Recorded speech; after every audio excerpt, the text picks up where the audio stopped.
Hello, I am dietitian Shuhita, your nutrition expert. I am attached to the BP Poddar Hospital. আজকের বিষয় অত্যন্ত interesting কেন? কারণ আমাদের কাছে বহু পেশেন্ট আছে তারা এসে বলে আমি রোগা হয়ে গেছি, আমি ডায়েট করেছি, আমি জিম করেছি, কিন্তু আবার আমার ওয়েট গেইন হয়ে গেছে। যখনই আমি জিমটা ছাড়লাম তারপরেই আমার ওয়েট গেইন হয়ে গেল।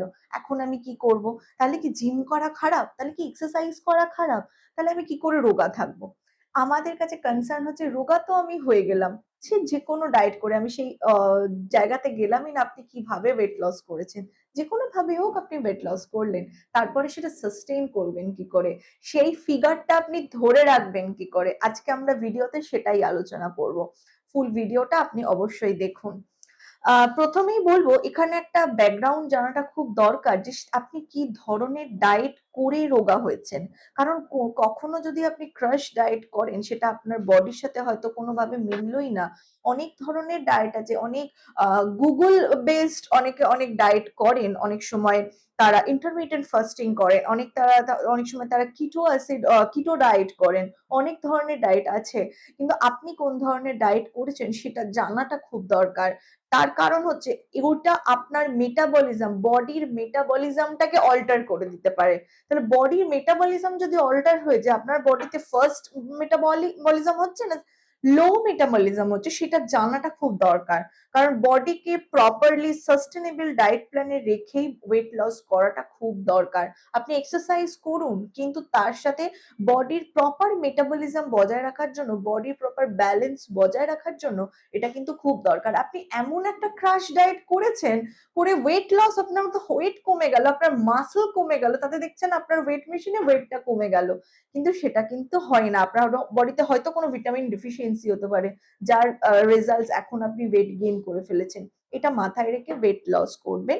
এবং তারপরে যখন ওয়েট লস হয়ে যাচ্ছে সেটা কি করে মেনটেন করবেন? অবশ্যই বলবো যে um portion size is very important. খাবারের যতটা পোর্শন খাচ্ছেন সেটা মেপে খান। একবার লুজ হয়েছে মানে আমি যতটা পরিমাণ খুশি আমি খেয়ে নিলাম। আজকে আমার বিরিয়ানি খেতে ইচ্ছে করলো, আমি ১ প্লেট খেয়ে নিলাম। তার পরের দিন থেকে আপনি আবার সেটা কন্ট্রোল করলেন, কিন্তু সেটা সম্ভব হয় না। আপনি বডিতে যখন আপনি ওয়েট লস জার্নি করছেন বা সেটা মেইনটেইন করার চেষ্টা করছেন, আপনি একটা সাস্টেনেবল ডায়েট প্ল্যান মেইনটেইন করুন। যে পোর্শন আপনি বিরিয়ানিও খান, আপনি বাইরের যেকোনো আপনার ইচ্ছে মতো ফুড খেতে পারেন। কিন্তু portion control is very important. আপনি কম পরিমাণে খান এবং তার সাথে স্যালাডস নিন। তার সাথে আপনি প্রোটিন কোনো ফুড সোর্স রাখুন যেটা আপনার বডিকে প্রপার ব্যালেন্সে ফুডটা দেবে। সুগার স্পাইক হতে দেবে না, ফ্যাট অ্যাকুমুলেশন কম হবে। এটা মাথায় রাখাটা অত্যন্ত দরকার। নাম্বার 2 হচ্ছে হেলথি লাইফস্টাইল লিড করুন। আজকে পার্টি হচ্ছে মানে আপনি অ্যালকোহল কনজাম্পশন, এক্সেসিভ স্মোকিং এগুলো কখনোই যাবেন না। হেলথি লাইফস্টাইল লিড করতে হবে। আরেকটা হচ্ছে আপনাকে প্রপার ঘুমাতে হবে। ঘুম ইজ ভেরি ইম্পোর্টেন্ট।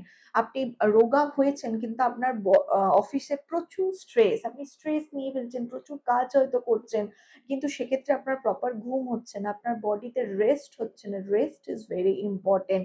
আপনি হয়তো এক্সারসাইজও করছেন স্লিম থাকার জন্য, কিন্তু সেই এক্সারসাইজ করার পরে যে বডি স্ট্রেস হচ্ছে সেটাকে কিন্তু কমানোর জন্য আপনার বডির rest is very important. So বডিকে রেস্ট দিন, ঘুমানো, প্রপার ঘুমটা মেনটেন করুন, বডির প্রপার হাইড্রেশন মেনটেন করুন। এই গরমে আমাদের মতো হিউমিড কান্ট্রিতে কিন্তু body hydration is very important, সেটা মেনটেন করুন।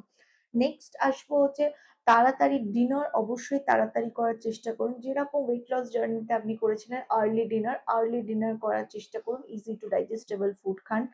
এরপরে হচ্ছে আপনি যদি প্রপার স্ট্রিক্ট ডায়েট মেনটেন নাও করেন, কয়েকটা জিনিস মাথায় রাখুন, সেটাও আপনার বডির প্রপার মেটাবলিজমকে বজায় রাখতে সাহায্য করবে এবং ওয়েট গেইন থেকে আপনাকে অনেকটাই বাঁচাবে। সেটা হচ্ছে যে যখন কোনো খাবার খাবেন, লিফি ভেজিটেবলস এগুলো ডায়েটের মধ্যে ইনক্লুডস করুন। ফ্রুটস ডায়েটের মধ্যে ইনক্লুডস করুন, যেটা ফাইবার কনটেন্ট আপনার বডিতে বাড়াবে, ফুডের মধ্যে বাড়াবে। মেইন যে ৩ টে মিল খান, ব্রেকফাস্ট, লাঞ্চ, ডিনার, এই ৩ টে মিলের মধ্যেই আপনি কিন্তু প্রোটিন রাখুন। প্রোটিন ইজ ভেরি ইম্পর্টেন্ট, যেটা আপনার বডির মাসল গেইনে হেল্প করে, প্রোটিন রাখুন। 3 নাম্বার হচ্ছে বডিকে ডিটক্সিফাই। বডিকে আলাদা করে ডিটক্সিফাই আপনাকে করতে হবে না। বডির নিজস্ব ডিটক্সিফিকেশন সিস্টেম আছে, সেটাকে আপনি প্রমোট করুন। কিভাবে করবেন? বিভিন্ন ধরনের হার্বাল টি আপনি খেতে পারেন। সেখানে কারকিউমিন থাকছে মানে হলুদ খেতে পারেন, সেখানে তুলসী খেতে পারেন, সেখানে অশ্বগন্ধা খেতে পারেন, সেখানে দারচিনি খেতে পারেন। এগুলো দিয়ে আপনি একটা হার্বাল টি বানিয়ে খেতে পারেন। সেটা আপনার বডিতে ফেনলসকে দেবে এবং সেটা বডিকে রিজুভিনেট করবে, বডিকে হাইড্রেট করবে এবং আপনার ওয়েট লসকে প্রমোট করবে। গ্রিন টি খেতে পারেন, দিনে ৪-৫ কাপ নয়, অবশ্যই ১ থেকে ২ কাপ গ্রিন টি খেতে পারেন। এটা আপনার ওয়েট লসকে অনেকটা প্রমোট করবে। এবং যেটা করবেন না সেটা হচ্ছে কখনোই কোনো স্ট্রিক্ট ডায়েটে যাবেন না। ওয়েট লস টা মেইনটেইন করার জন্য বা আরো ওয়েট লস করার জন্য এই যে এক ধরনের নিজের মধ্যে যে এটা কাজ করে যে আমি আরো ওয়েট লস করবো, কি আমাকে এটা মেনটেন করতে হবে তার জন্য আমি কিচ্ছু খাবো না, এটা করবেন না। তার একটাই কারণ হচ্ছে আপনার বডিতে ডেফিসিয়েন্সি হতে পারে। আপনি যদি সব ধরনের খাবার ব্যালেন্স ফর্মে না খান তাহলে কিন্তু আপনার বডিতে মাইক্রোনিউট্রিয়েন্টস ডেফিসিয়েন্সি হতে পারে, যেটা ultimately leads to the metabolic disorder. আপনি হয়তো স্লিমই আছেন কিন্তু আপনার বডিতে ট্রাইগ্লিসারাইডস বেশি হয়ে যেতে পারে। সে কারণে বলবো সেটা ধরে রাখার জন্য proper sleep, proper hygiene, properly বডিকে রেস্ট এগুলো মেনটেন করুন। ব্যালেন্স ফুড মেনটেন করুন। বডিকে ওভার স্ট্রেসড হতে দেবেন না। রোজ অ্যাক্টিভিটিটা মেনটেন রাখুন। যদি আপনি জিমে যান, অবভিয়াসলি জিমের নর্মাল অ্যাক্টিভিটি একটু রেসিস্ট্যান্ট ট্রেনিং করলেন। রেসিস্ট্যান্ট ট্রেনিং কিন্তু মাসল বিল্ড হতে সাহায্য করে। তো অল্প সপ্তাহে ধরুন ২ থেকে ৩ দিন রেসিস্ট্যান্ট ট্রেনিং করলেন। যারা জিমে যান না, ওয়েল আপনারা বাড়িতে করুন। বাড়িতে ওয়াটার বটল আছে, সেটা নিয়ে এক্সারসাইজ করুন। যেটা ওয়েট নিয়ে এক্সারসাইজ, রেসিস্ট্যান্ট এক্সারসাইজ, সেটা আপনার মাসল বিল্ড হতে সাহায্য করবে। অ্যাক্টিভিটি অবশ্যই অ্যাক্টিভ থাকুন। এটলিস্ট 30 মিনিটস আপনি হাঁটুন। যদি না আপনি এক্সারসাইজ করতেও পারেন, এটলিস্ট 30 মিনিটস হাঁটুন, যেটা আপনার অ্যাক্টিভিটিটা বাড়াবে এবং যতটা পরিমাণ খাবার খাচ্ছেন সেটা বার্ন হতে সাহায্য করবে। কারণ স্লিম আপনি ততক্ষণই থাকবেন যেটুকু আপনি খাচ্ছেন এবং ততটা পরিমাণ যদি আপনি বার্ন করতে পারেন তবেই কিন্তু আপনি প্রপারলি সেটটা ধরে রাখতে পারবেন। তো প্রপার স্লিম থাকার জন্য কিন্তু এটা একটা অত্যন্ত ইম্পর্টেন্ট ফ্যাক্টর যে exercise. Without exercise it can not be possible. আপনি এক্সারসাইজ করুন, রেসিস্ট্যান্ট ট্রেনিং করুন এবং রেসিস্ট্যান্ট ট্রেনিং কি শুধু ইয়াংরা করবে? একদম না, বয়স্কদের জন্য অত্যন্ত দরকার। ৪০ এর পর থেকে মেয়েদের ক্ষেত্রে, ৩০ এর পর থেকে ছেলেদের ক্ষেত্রে তো ৪০ এর পর থেকেই আপনার মাসল প্রোটিন ভাঙতে আরম্ভ করে, বডি সার্কোপেনিয়া দেখা দেয়। আপনি যদি অল্প অল্প রেসিস্ট্যান্ট ট্রেনিং করেন এটা মাসল বিল্ড হতে আপনাকে সাহায্য করবে এবং যত মাসল আপনার বডিতে বিল্ড হবে তত আপনার বডি ইমিউনো রেসপন্স বাড়বে, ইনসুলিন সেন্সিটিভিটি বাড়বে, যেটা আপনার প্রপার মেটাবলিজমটাকে ফাস্ট করবে এবং সেক্ষেত্রে আপনার ওয়েট লসটাকে প্রমোট করবে এবং আপনার ওয়েট গেইন হতে দেবে না। আপনি স্লিম এবং ট্রিম দুটোই থাকতে পারবেন। এবং অবশ্যই বলবো মেন্টাল রিফ্রেশমেন্ট, প্রচুর স্ট্রেস নিয়ে কাজ করেন যারা, mental refreshment is very important. আপনার স্ট্রেস আমাদের প্রত্যেক দিনের কাজের মধ্যেই থাকবে, যেটা কাজটা আমরা ছাড়তে পারবো না, সেটা সম্ভব না। তাহলে স্ট্রেস ম্যানেজমেন্ট করতে হবে। স্ট্রেস নিয়ে যখন স্ট্রেস ম্যানেজমেন্ট করতে হবে। আমাদের ভালো থাকার জন্য আমাদেরকেই স্ট্রেস ম্যানেজ করতে হবে। আপনি যে কোনো ধরনের ব্রিদিং এক্সারসাইজ করুন, বেশিক্ষণ না, ১০ থেকে ১৫ মিনিট করুন। বা ধরুন আপনি অনুলোম বিলোম, প্রাণায়াম এই ধরনের যোগা করুন। দিনের যেকোনো একটা সময় নিজের জন্য অন্তত 30 মিনিটস বার করুন। It's important for your health, not for the others issues. আপনার শরীরের জন্য আপনি নিজের জন্য ১৫ থেকে ২০ মিনিট বার করলেও হবে। সেখানে আপনি একটু ব্রিদিং এক্সারসাইজ করুন, একটু যোগা করুন, যেটা আপনার বডি স্ট্রেস ম্যানেজমেন্টে হেল্প করবে। রাত্রে শুতে যাওয়ার সময় অবশ্যই বারবার স্ক্রিন স্ক্রল করবেন না। এতে বডিতে মেলাটোনিন সিক্রিশন কমে যায়, যেটা আপনার ঘুমের ডিস্টারবেন্স বাড়ায় এবং অ্যালডোস্টেরন হরমোনের সময় বাড়তে থাকবে, যেটা আপনার বডিতে স্ট্রেস আরো তৈরি করবে। তাই যখন ঘুমোতে যাচ্ছেন কোয়ালিটি স্লিপ আপনি মেনটেন করুন। ঘুমের ০.৫ ঘন্টা আগে থেকে ফোন ঘাঁটবেন না।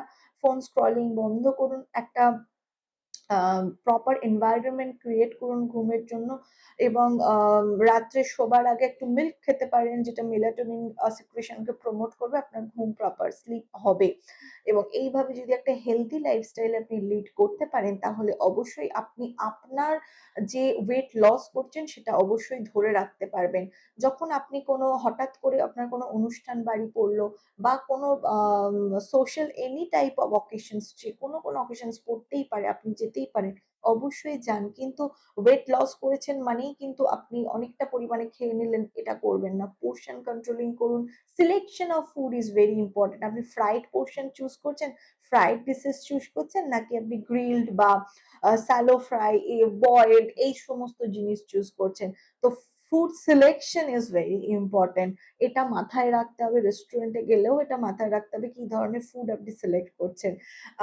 এই সমস্ত কিছুর জন্য যদি কোনো গাইডেন্স আপনার প্রয়োজন মনে হয় যে আপনার কোনো রকম গাইডেন্স আছে, আপনি বুঝতে পারছেন না, please talk to any expert, talk to dietitians. একবার যদি আপনি গাইডেন্স নেন, তাহলে অন্তত এই যে সমস্ত প্রশ্ন আপনার মনের মধ্যে আসছে সেগুলো আপনি এড়িয়ে যেতে, মানে সেগুলো আপনার উত্তর আপনি পেয়ে যাবেন এবং প্রপারলি গাইডেন্স নিয়ে আপনি জিনিসটা মেনটেন করতে পারবেন।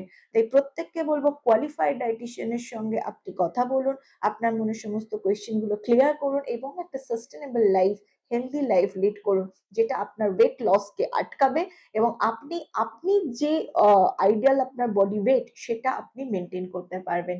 Thank you. চিকিৎসা এখন হাতের মুঠোয়। দেখতে থাকুন দ্য ডক্টরস সাজেশন।